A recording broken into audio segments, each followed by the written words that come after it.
Hello friends, good morning and welcome to Angel blog. તો આજે હું સવારમાં સ્કૂલે ગઈ અને સ્કૂલેથી આવી તો મમ્મીએ મને કીધું કે ચાલ આપણે બારે બજારે જવાનું છે. તો ત્યારે અમે ભાઈને પણ સ્કૂલે મૂકતા ગયા અને ત્યારબાદ અમે લોકો નીકળી ગયા બજારમાં મમ્મીને થોડી ઘણી શાકભાજી અને ફ્રૂટ્સ લેવાના હતા, તેથી અમે લોકોએ તે લીધા અને જલ્દીથી પાછા ઘર તરફ રવાના થઈ ગયા અને અમે ઘર આવીને જમી લીધું. જમીને હું બેસી ગઈ હતી મારું આ મિશ્રણ લગાવવા માટે.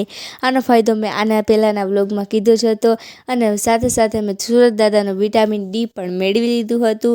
અને ત્યારબાદ ભાઈ સ્કૂલેથી આવી ગયો હતો, તે પણ વાર કટિંગ કરીને આવ્યો હતો. તો તે મારી સામે કહેતો હતો કે દીદી હું તો જો હેન્ડસમ લાગુ છું, પણ મારા ભાઈને તો આ ડ્રામા રોજ ન થયો. જો તમને પણ તો શું તમારો ભાઈ પણ આવું નાટક કરે છે? કોમેન્ટમાં જણાવજો. ત્યારબાદ હું બેસી ગઈ હતી મારું હોમવર્ક કમ્પ્લીટ કરવા અને હોમવર્ક કમ્પ્લીટ થઈ ગયું. ત્યારબાદ હું મમ્મીને પૂછવા ગઈ, મમ્મી આજે શું બનાવ્યું?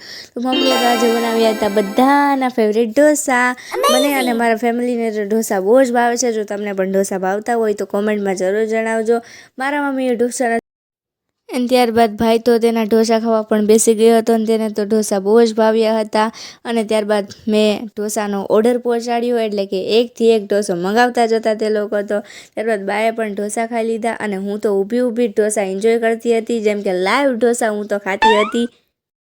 અને મારું ફેવરેટ સાઉથ ઇન્ડિયન ફૂડ તો ઢોસા જ છે. ત્યારબાદ મેં પણ ટ્રાય કરી કે મમ્મીને કીધું કે લાવો ને હું પણ એક વખત ઢોસો બનાવું, પણ મારા કીધે ઢોસો સારો થાય કોઈ દી. મેં તો ગમે એવો આકાર બનાવી નાખ્યો હતો ને ત્યારબાદ મને ખુદ ઉપર બહુ શરમ આવતી હતી કે મેં ગોળ આકારની ના કયો આકાર બનાવ્યો હતો. ત્યારબાદ હું ને મમ્મી ખડખડાટ હસવા લાગ્યા.